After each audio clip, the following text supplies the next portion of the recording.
Telangana development forum జై కిసాన్ ఆధ్వర్యంలో మన ఇల్లు మన కూరగాయలు అనే అంశంపై కామారెడ్డి జిల్లా బీబీపేట మండలం జనకామ గ్రామ పంచాయతీలో మహిళా సంఘాలకు అవగాహన కల్పించారు. ఇంట్లో కూరగాయలు సేంద్రియ పద్ధతిలో ఎలా పండించాలి, ఎందుకు పండించాలనే విషయంపై రైతు సిద్ధిరాములు దిశానిర్దేశం చేశారు. 2010వ సంవత్సరం నుంచి ఆయన సేంద్రియ పద్ధతిలో పంట పండిస్తున్నారు. కార్యక్రమంలో కీటకాల నివారణ, మొక్కల పోషకం మరియు భూమి సారవంతం కోసం ఎలా చేయాలో వివరించారు.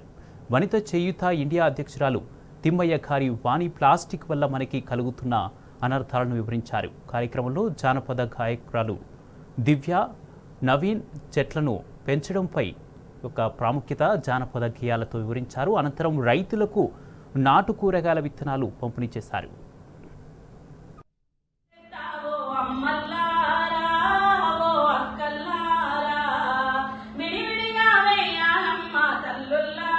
చెట్టు కడుపులో దాచుకుంటున్నాం. మరి చెట్ల ప్లేస్ వాడతాం మనకెందుకమ్మా కదా. కాబట్టి నిస్వార్థంగా ఉండి మనం ఇంకా సేవ మన ఇంట్లో చేయడమే కాదు, మన ప్రజల్లోకి వెళ్ళి మన గ్రామాలు, రాష్ట్రాలు ఎన్నో ఉన్నాయి, అట్లా ఎన్నో సేవ చేసి ముందుకెళ్ళాలని కోరుకుంటూ ఆ చెత్త నుంచి డీకంపోస్ట్ కుళ్ళిపోయిన తర్వాత ఈ చెర్రలు తిని వర్మి కంపోస్ట్ తయారు చేసి వర్మి కంపోస్ట్ ఎట్లుంటుందని ఇప్పుడు నేను చూపెడతాను. యూరియా, పీస్ అవన్నీ చల్లుతున్నాం, గడ్డి మందు అవన్నీ చల్లుతున్నాం. మేడం చెప్పినట్టు ఒకటైతే వాస్తవం, ఇన్ని రోజులు మనకు తెలియకుండానే మనం చాలా విష పదార్థాలు మనం తిన్నాం. కూరగాయ విత్తనాలు అయినా మేడం వాళ్ళు ఏది రెడీ ఉండరు. అంటే ఏది వాళ్ళు మనం పైసలు ఖర్చు లేకుండా వాళ్ళు విత్తనాలు ఇస్తారు.